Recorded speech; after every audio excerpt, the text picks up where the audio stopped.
Vero at the back, so hold on, it's Christmas.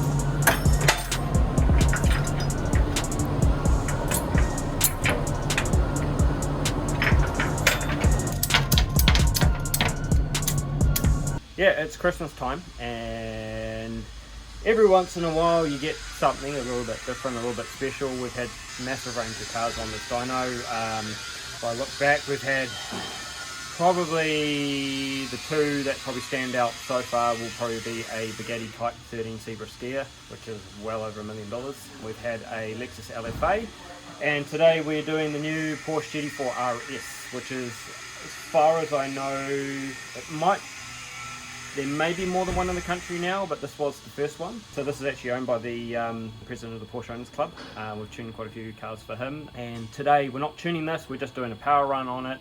Car's still under warranty, hence why he doesn't want to tune it right now. But yeah, so GT4 RS, and we'll see how much power it makes and see how it sounds.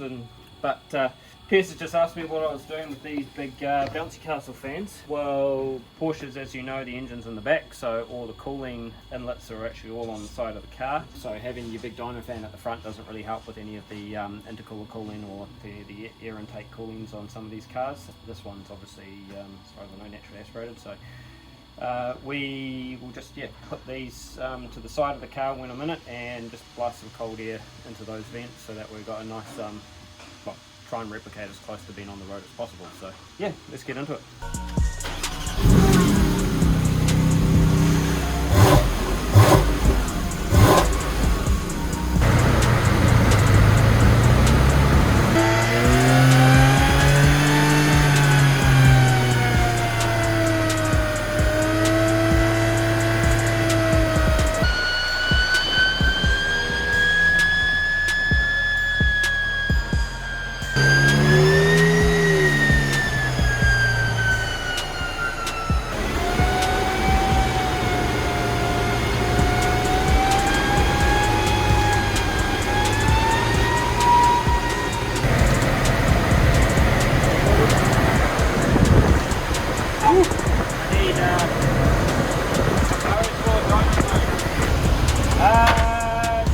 Kind of normal.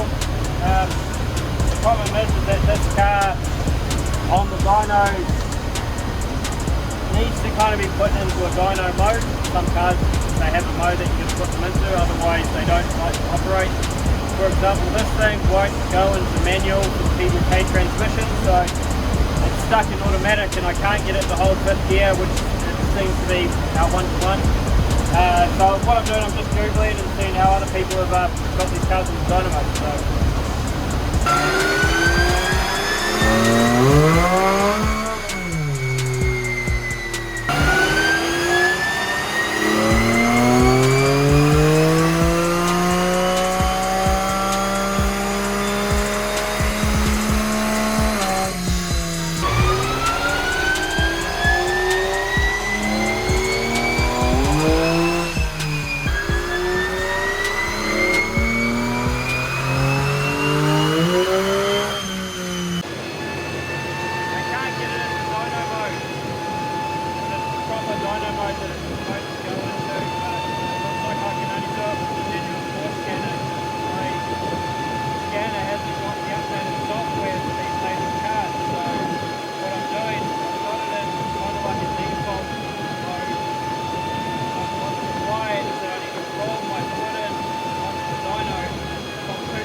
That's the first one, so 400 kilowatt wheel, 333 kilowatt wheel, 400 engine.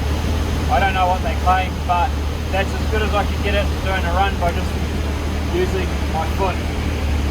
Otherwise you keep on shifting gears because the front wheels are not moving. is having a hissy fit and it doesn't want to go into Tiptronic or manual mode, so it's stuck in auto.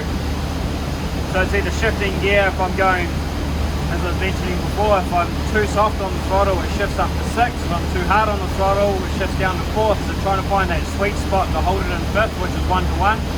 I managed to get 2 good runs out of it. That's the best run, the 333 wheel. I'll have to do a Google, see what these actually make factory, but yeah, we'll have a look now actually. So they're claiming 370 kilowatt. It's got the same 4 litre NA from the 911 GT3. So it's within Cooey. A lot of manufacturers generally claim a little bit lower than what they actually make on many dynos. We see the same thing with BMW and Mercedes. A lot of other dyno tuners see the same thing. So yeah, it's pretty much what we expected. So it's in the ballpark. I did do the second run, I think at around about 370 or 378. So depending on where are we? So the second run, 396. So yeah, it's about within what we expect. So yeah, it's all good.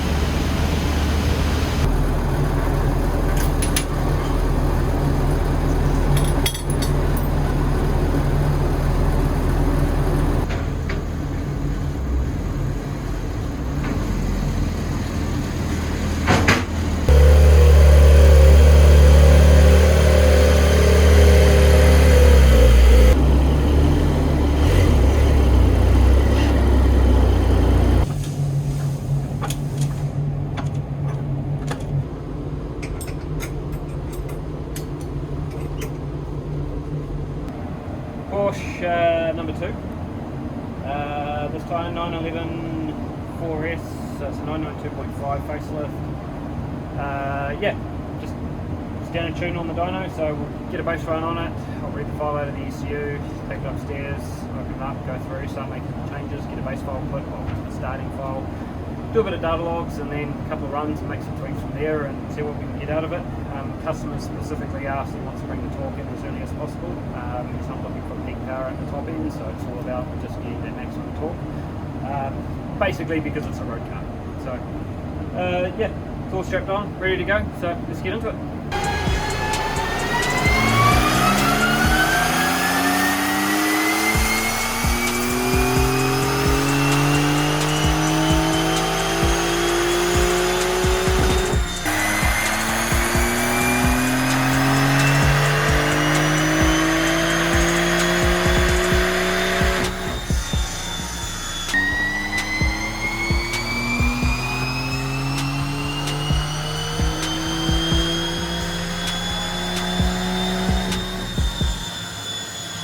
Making very similar power to the other car. Very, very different, obviously. Very temperature sensitive. 3 runs back to back. We're actually seeing quite a bit of drop in power. So the first run, well, what drop in torque, let's say. So first run, 659 newton-meters, 395 kilowatt engine, 334 wheel. And then compare it to the last run. Peak power is up, a lot truckload in the middle. This would have just been temperature related. Being a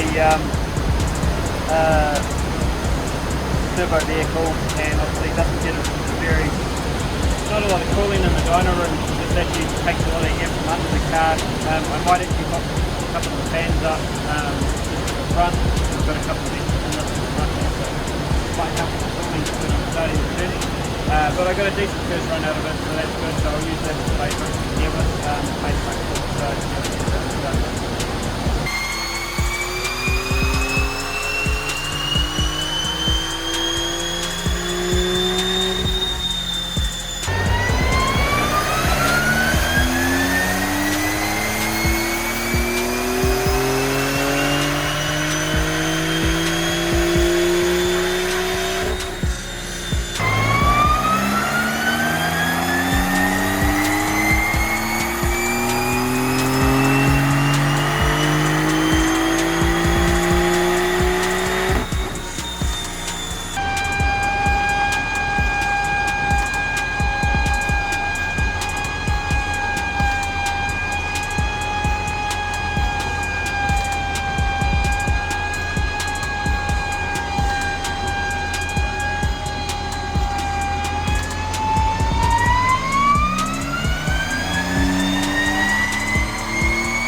because we've been doing some runs, we had some temp issues with the car. Turns out that the front doesn't actually have any damage. The radiators are in the side pods and the intercoolers in the back. So that's why we got a really good result off the first run on the baseline, because everything was nice and cold, but then everything started heat soaking. So once we started tuning it and putting the files in, doing testing, we kept on having heat issues. So what we ended up doing, we manually opened up the rear hatch with the rear spoiler and just got a fan down there, just try and keep it cold. So the graph's probably not super reflective of that. It probably would have made a little bit more power on the base run, but at least we can see, we're bringing the turbo in, so a big chunk of torque off the bottom. So even if we raise that up to be a little bit higher, it's still a definite gain. Customers should be really happy with that, because the whole idea was just to bring the torque in as early as possible. So that's definitely what's happening. So yeah, so we'll just get it off the dyno, bit of a road test, and give the customer a call and he can come pick it up.